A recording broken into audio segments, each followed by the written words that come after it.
नमस्कार। आज का विषय है principles of extension education. Extension education यानी कि प्रसार शिक्षा। प्रसार शिक्षा से तात्पर्य क्या है? ये एक प्रमुख विषय है जो गृह विज्ञान के अंतर्गत पढ़ाया जाता है। बीए होम साइंस के अंतर्गत एक्सटेंशन एजुकेशन यानी कि प्रसार शिक्षा का एक पेपर है और ये वीडियो बनाने का प्रमुख उद्देश्य यही है कि इससे उन बच्चों को लाभ मिल सके, उन स्टूडेंट्स को लाभ मिल सके जो कि इस पेपर को पढ़ते हैं, इसके लिए इसका एग्ज़ाम देते हैं। तो प्रमुख उद्देश्य आज जो हम जानेंगे, जो सीखेंगे, जिस विषय के ऊपर हम चर्चा करेंगे वो है प्रिंसिपल्स ऑफ एक्सटेंशन एजुकेशन। अब एक्सटेंशन एजुकेशन के आधार या उसके सिद्धांतों को समझने से पहले हमें समझना पड़ेगा कि प्रसार शिक्षा क्या है।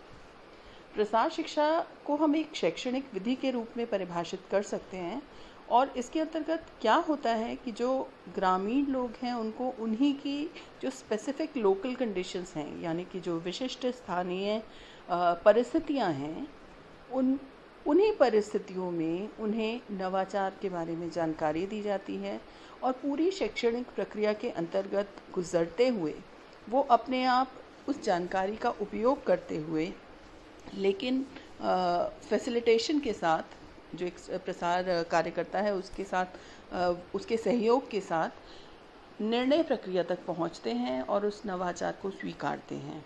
या दो संभावनाएं हो सकती हैं, स्वीकार भी कर सकते हैं, अस्वीकार भी कर सकते हैं। और हम सकारात्मक बदलाव लोगों के जीवन में चाहते हैं तो प्रमुख रूप से ये ज़रूरी हो जाता है कि हम नवाचार के बारे में उन्हें प्रेरित करें, मोटिवेशन दें।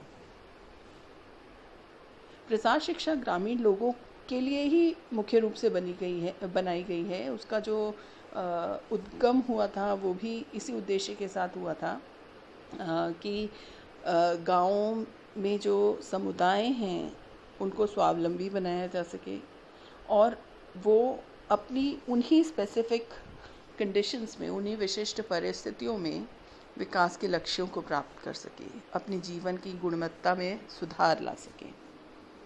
प्रसार शिक्षा को हम एक साइंस और आर्ट्स दोनों के रूप में जान सकते हैं, समझ सकते हैं और इसके अंदर अलग अलग टीचिंग मेथड्स का उपयोग किया जाता है। अलग अलग शिक्षण विधियों का उपयोग इसलिए आवश्यक है क्योंकि हर विधि की अपनी कुछ सीमाएं हैं, अपनी कुछ उपयोगिता है। तो प्रमुख रूप से इसको अगर हम माने तो ये एक सरलतम रूप है, एक शिक्षा को जन जन तक पहुंचाने का, एक out of school system of education है। जो लोग स्कूल जाने से वंचित रह गए उन्हें भी शिक्षा के द्वारा विकास की तरफ ले जाने का प्रयास है और इसी के अंतर्गत विकास की इस पूरी शैक्षणिक प्रक्रिया में से गुजरते हुए बहुत आवश्यक हो जाता है कि हम इसके सिद्धांतों को समझें और इसी विषय के ऊपर आज का ये हमारा प्रस्तुतिकरण है जिसे हम जानेंगे। जो पहला प्रमुख सिद्धांत आ जाता है वो है principle of interest and felt needs. Interest से क्या तात्पर्य है? एक चीज़ और प्रमुख रूप से समझना आवश्यक है सबसे पहले, और वो होता है समुदाय क्या होता है। समुदाय यानी कि कम्युनिटी, जिनका कि कुछ कॉमन इंटरेस्ट है, कुछ कॉमन गोल को लेके वो काम कर रहे हैं और वो कोई भी हो सकता है। कोई कृषक वर्ग हो सकता है, कोई महिला वर्ग हो सकता है, कोई शिल्पकार वर्ग हो सकता है, कोई भी ऐसा वर्ग जिसमें जो कि कुछ कॉमन चीज़ शेयर कर रहे हैं। तो अब पहला सिद्धांत क्या आ जाता है महत्वपूर्ण कि सबसे पहले तो हमें रुचि जाननी है कि कोई भी कार्यक्रम या कोई भी प्रसार कार्यक्रम या कोई भी विकास का कार्यक्रम अगर हम आयोजन करते हैं तो उसके लिए ज़रूरी हो जाता है कि हम उस समुदाय के लोगों के इंटरेस्ट को जानें और उनके द्वारा अनुभूत,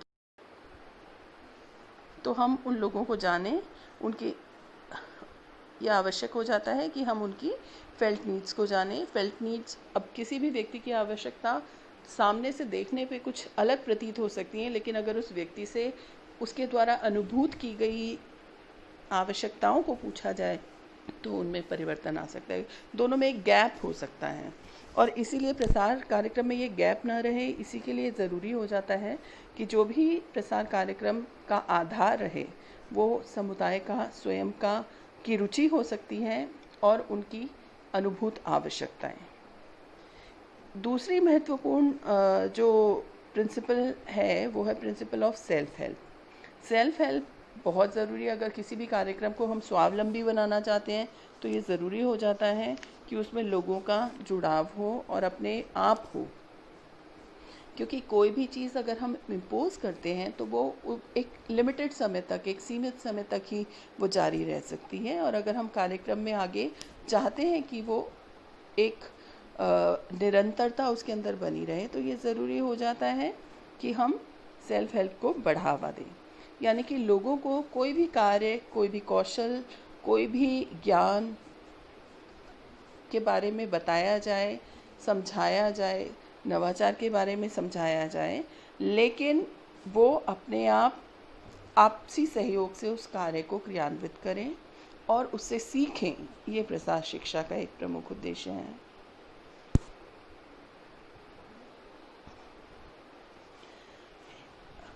तीसरा जो महत्वपूर्ण प्रिंसिपल या सिद्धांत है वो है लर्निंग बाय डूइंग। कोई भी काम हम पढ़ लें, हम देख लें और उसके बारे में और जानकारी ले लें, तब तक वो हमारे दिमाग में उतना गहरी पैठ नहीं बनाता जब तक कि हम उस कार्य को खुद करके अनुभव नहीं लेते। क्योंकि किसी भी कार्य को पूर्ण करने से हमें जो अनुभव और उसके जो प्लस माइनस पॉइंट्स, उस करने की प्रक्रिया के बारे में जितनी विस्तृत जानकारी प्राप्त होती है उतना उसे पढ़कर या देखकर नहीं होती। हालांकि विभिन्न जो शिक्षण की पद्धतियां हैं उसमें अपना अपना महत्व है इसका, कि अलग अलग विजुअल्स का, टीचिंग एड्स का हम देखते हैं तो उसका एक अलग छाप रहती है हमारे याददाश्त पे, हमारे मस्तिष्क पे।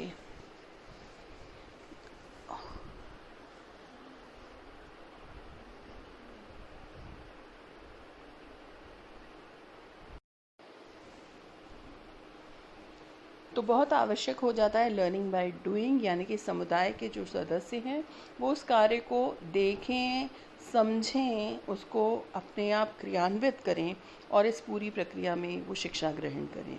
तो ये लंबे समय तक उन्हें बातें याद रहती हैं और इस नवाचार को वो स्वीकार भी बहुत सहर्ष रूप से करते हैं। तो बहुत एक पॉजिटिव एनवायरनमेंट रहता है लर्निंग के लिए अगर हम उनको मौका देते हैं कि वो उस कार्य को संपन्न कर सकें।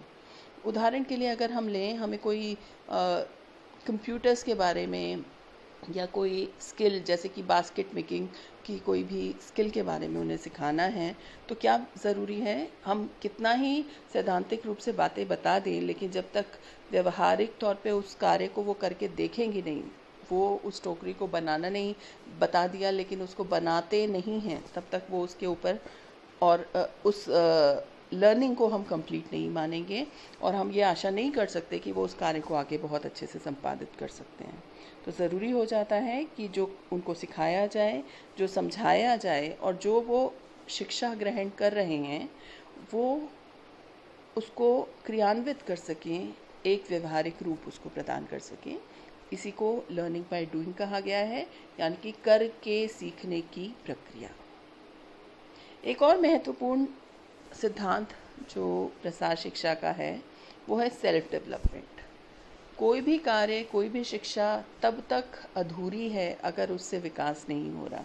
और विकास से तात्पर्य तीन प्रमुख रूप से, तीन आयामों में, तीन डायमेंशंस में होगा। और वो क्या हैं? सबसे पहले गेन इन नॉलेज, यानी कि आपके ज्ञान में परिवर्तन आए, कुछ सकारात्मक बदलाव आए। फिर चेंज इन स्किल्स है, यानी कि आपके कौशल में कुछ परिवर्तन आए, यहाँ भी हम वांछित परिवर्तन की ही बात कर रहे हैं। और तीसरा है चेंज इन एटीट्यूड, यानी कि अभिवृत्तियों में सकारात्मक परिवर्तन। ये तीनों ही चीज़ें हमें हमारे शिक्षण की प्रक्रिया का एक अभिन्न अंग है और विकास, सेल्फ डेवलपमेंट या स्व विकास के लिए बहुत ज़्यादा ज़रूरी है। तो लोगों को स्वावलंबी बनाने के लिए ज़रूरी है कि उन्हें इस डायरेक्शन में, इस दिशा में ज्ञान मिले कि वो अपना विकास कर सकें। सेल्फ डेवलपमेंट के बिना कोई भी कार्य अधूरा है। अगर व्यक्तिगत रूप से उस व्यक्ति को, उस परिवार को, उस समुदाय को उससे फ़ायदा नहीं हो रहा तो वो उस नवाचार या उस जानकारी के प्रति उसको स्वीकार करने के लिए थोड़ा सा हिचकिचाएगा। अगला सिद्धांत जो है वो है principle of cooperation. Principle of cooperation यानी कि सहयोग का सिद्धांत। यहाँ सहयोग से तात्पर्य किसका है? समुदाय के, गांव के लोगों का सहयोग। सहयोग किसी भी कार्यक्रम में आवश्यक है, और अगर हम केवल सोचें कि जो इम्प्लीमेंटर्स हैं या जो प्लानर्स हैं, केवल प्लानर्स अपने स्तर पे या जो कार्यकर्ता हैं अपने स्तर पे कार्यक्रम को क्रियान्वित कर लेंगे, तो ये हमारी भूल होगी। जब तक कार्यक्रम में लोगों का सहयोग नहीं मिलेगा, तब तक ये संभव नहीं है कि वो कार्यक्रम विकास की उस आयाम को प्राप्त कर सके। तो कोऑपरेशन बहुत ज़रूरी है, और कोऑपरेशन समुदाय के हर सदस्य का होना। लोग कहीं ना कहीं उस कार्यक्रम में पिछड़ जाते हैं, उसका हिस्सा नहीं बनते, उसे अपना नहीं मानते, और फिर हमें लक्ष्य को प्राप्त करना, उस कार्यक्रम के उद्देश्यों को प्राप्त करना मुश्किल हो जाता है। तो प्रिंसिपल ऑफ कोऑपरेशन, ये अगला सिद्धांत हमने सीखा। इसी प्रक्रिया में 3 महत्वपूर्ण टर्म्स आ जाती हैं: the principle of persuasion, principle of motivation and principle of encouragement, यानी कि अनुनय, अभिप्रेरणा और प्रोत्साहन। अनुनय से क्या तात्पर्य है? बिल्कुल ये उसी प्रकार से है कि हम चाहें उसी रूप से समुदाय उस चीज़ को स्वीकार नहीं करता। नवाचार के लिए वो हम इस प्रक्रिया को, वो सबसे पहले तो वो प्रक्रिया, वो नवाचार डिसेमिनेट हो, डिफ्यूज़ हो, यानी कि उसका प्रसार हो समुदाय में।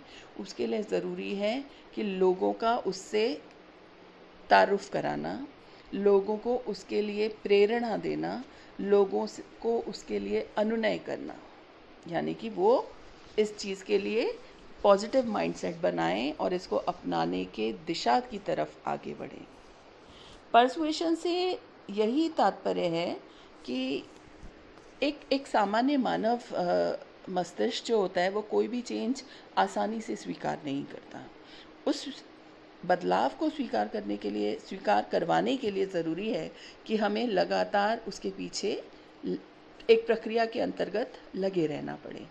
तो परसुएशन के अंतर्गत ये है कि मान लीजिए कोई कृषि से संबंधित कोई नवाचार है, कोई इनोवेशन, कोई अच्छी मशीनरी, कोई उन्नत पद्धति, कोई उन्नत तकनीक आई है जो हम चाहते हैं प्रसार कार्यक्रम के अंतर्गत हमारा कृषक वर्ग उससे लाभ ले सके, तो उन्हें परसुएट करना बहुत ज़रूरी है। और बार बार उनके बाद एक ही विज़िट में ऐसा हम नहीं उम्मीद कर सकते कि वो लोग उस आइडिया को कैच कर लेंगे और अपना लेंगे।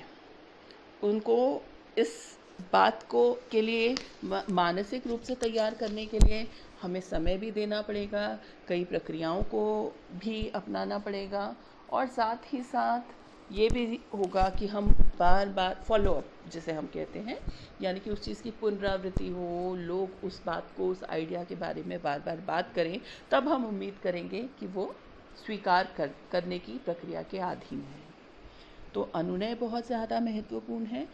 जब बार बार इसको अगर हम सरलतम रूप में समझें तो बिल्कुल वैसा ही है कि कोई चीज़ हम टीवी देखते हैं, कोई भी और मीडिया देख रहे हैं और उसमें बार बार कोई विज्ञापन आ रहा है, क्योंकि वो बार आ रहा है तो वो हमारे दिमाग में क्या होता है, एक छवि बना लेता है और वो हम ना चाहते हुए भी याद रख लेते हैं। परसुएट करने के लिए हमें लोगों को टेलीफोन कॉल्स भी करने पड़ सकते हैं, लोगों को व्यक्तिगत रूप से मिलना पड़ सकता है, जिसे हम पर्सनल विजिट्स बोलते हैं, फार्म विजिट बोलते हैं, यानी कि खेत पे जाके उनसे विजिट करना, मिलना पड़ सकता है। इस प्रकार की प्रक्रिया से लोगों को, या होम विजिट्स भी करना पड़ सकता है, उनके घर पे जाके इस नवाचार के बारे में, आइडिया के बारे में हम बात करें। ये आवश्यक है क्योंकि इसके बिना लोग इस आइडिया को समझने और स्वीकार करने की प्रक्रिया का हिस्सा नहीं बनेंगे। दूसरी प्रमुख बात आ जाती है मोटिवेशन, यानी कि प्रेरणा। अब प्रेरणा देने के लिए बहुत सारे मीडिया का इस्तेमाल किया जा सकता है, अनेक तकनीकों का इस्तेमाल किया जा सकता है, शिक्षण सामग्री का इस्तेमाल किया जा सकता है, या एक एग्जाम्पल के रूप में कोई चीज़ सेट की जा सकती है जिससे कि लोग प्रेरित हों उसको अपनाने के लिए। गांव में बहुत पहले से ही चूल्हे पे खाना बनता था, ग्रामीण महिलाएं उसके लिए बहुत वो ऐसी बात थी जिसके लिए उसमें कोई परिवर्तन की गुंजाइश उन्होंने उस समय नहीं सोची होगी। लेकिन जैसे ही एलपीजी का या पहले गोबर गैस या एलपीजी का आगमन हुआ, तो वो लोग उस शुरुआत में कुछ एक परिवार जो शायद इन्फ्लुएंशियल हों या जो समृद्ध हों, उन परिवारों ने उस तकनीक को अपनाया और फिर लोग उसको देख के प्रेरित हुए। सरकार के द्वारा सब्सिडी दी गई इन तकनीकों को अपनाने के लिए, ये भी एक प्रेरणा के स्रोत के रूप में सम्मिलित हुआ। तो इससे क्या हुआ, उन्हें एक प्रोत्साहन मिला, एनकरेजमेंट मिला कि वो उस तकनीक को अपनाएं। तो अगर हम कोई भी नवाचार, हम ये उम्मीद नहीं कर सकते कि वो आइडिया मार्केट में आया, गांव में आया और हमने कार्यक्रम में उसका प्रसार किया और लोगों ने तुरंत स्वीकार कर लिया।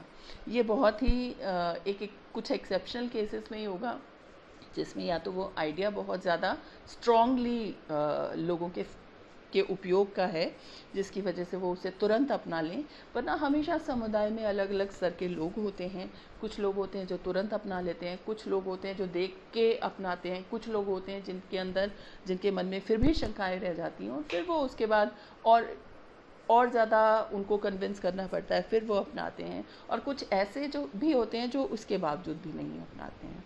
तो ये एक सम्मिलित रूप से एक मिश्रण है जिसमें कि हर तरह के लोग उस समुदाय में सम्मिलित होते हैं, क्योंकि सबका स्तर अलग है, शैक्षणिक स्तर भी अलग है, मानसिक स्तर